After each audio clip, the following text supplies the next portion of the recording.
Welcome to this week's edition of News 6.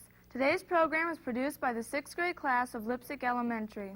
Leipsic was founded in 1857 and currently has a population of 2,300 people. It is located in Putnam County, about 23 miles west of Findlay and 53 miles southwest of Toledo. Feeling safe is important to a community, and a well-trained police force can help reassure residents. In Leipsic, there's a police officer who even had obedience training. Reporter Danielle Michael recently met this officer and his partner, Roger Patton. Hi, I'm Danielle. Today we're going to take a look at the dog, man's best friend. Faithful and loving. Roger Patton is a police officer in Leipsic. He knows all about the value of a well-trained canine.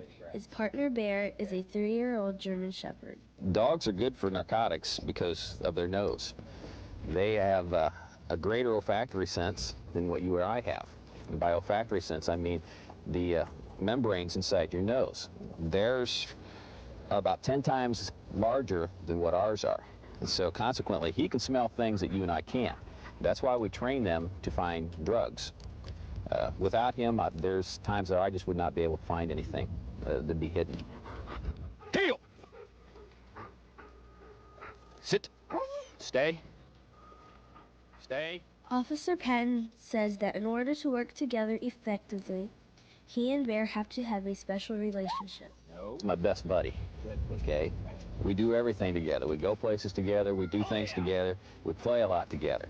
He'd do anything in the world for me, up to and including dying for me if he had to. With all of his dedicated service, we wondered if Bear will get to retire like the other officers. Someday he'll retire. We don't know when. Depends on his health, depends how long he lives and how well he's able to do his job. But when that day does come, he'll stay there as a member of my family. He'll retire, he'll be with me the rest of his life.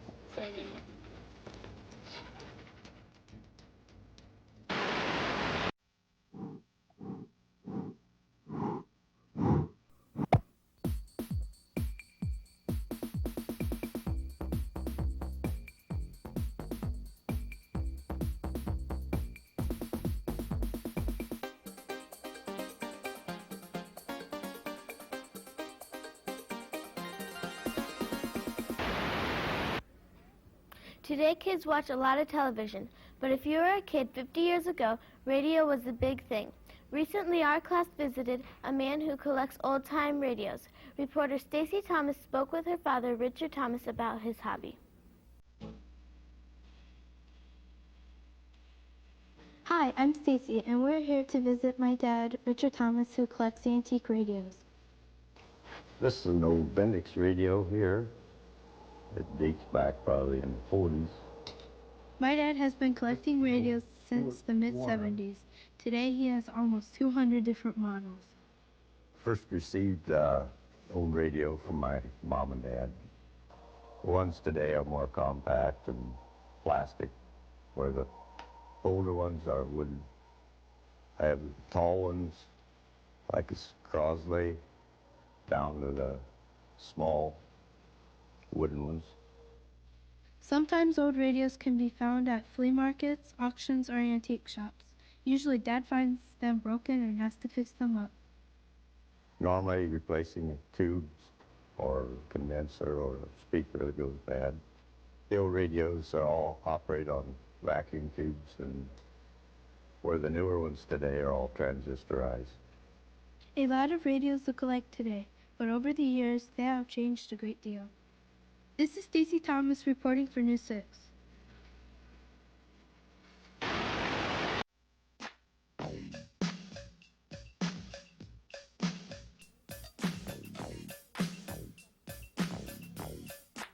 Today's Kids View question is, what would you like to see the next president of the United States do for kids? I'd like to see the next president of the United States work on medical care for children. I'd like to see the President of the United States make a stronger effort to keep kids off drugs. I would like to see the next President of the United States give the schools more money so the kids can get a better education. I would like to see the next President of the United States lower the use of drugs and alcohol. I'd like to see the President of the United States let the kids vote. I would like the next president to give more money to the Children's Hospital.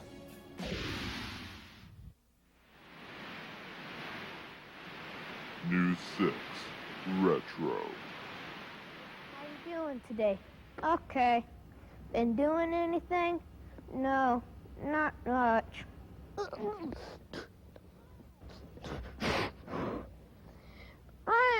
Red, you saved my life. Nah, it was nothing. First, let's see if you can talk. Say your ABCs. A, D, C, G, H, I, K, S, T, D, S, K, and Z. Have some money and don't know what to do with it? Before you start buying for Christmas early, consider saving your money at the local bank. Reporter Brad Knoll paid a visit to the Bank of Leipsic to find out what it had to offer.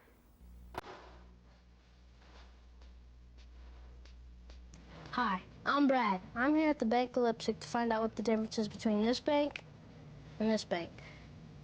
The Bank of Leipsic was built in 1884. Since then, it's been helping our community to grow and change with the times.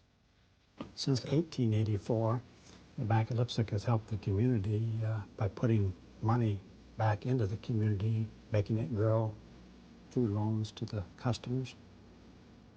Hi, can I help you? Welcome to the Bank of Leipsic. Jim Reynolds is in charge of the bank. He says the bank offers many important services to more than 3,000 customers. The most important services that the Bank of Leipsic provides is savings accounts, CDs, and checking accounts to the customers, and then our loan department that provides various loans to the community. Now we all know what happens when you put money into a piggy bank, but what happens when you put money into a real bank? The difference between a bank at home and putting money in the Bank of Leipsic is if you end up with money in your bank at home, it just stays there. It doesn't do the community any good. Money in the Bank of Leipsic is put back into the community through loans, and they helps everyone in employment and purchase of different consumer goods. In addition to money, you can store valuable personal items in the bank in something called lockboxes. Lockboxes is a box inside our main vault, and these are safe deposit boxes, another name for them. And the customers rent those, and they're the only ones that has the key for access, and they can put all their valuable papers in these, which are burglar and fire-proof. Sounds like keeping money in a real bank is a lot more exciting than keeping it in a piggy bank.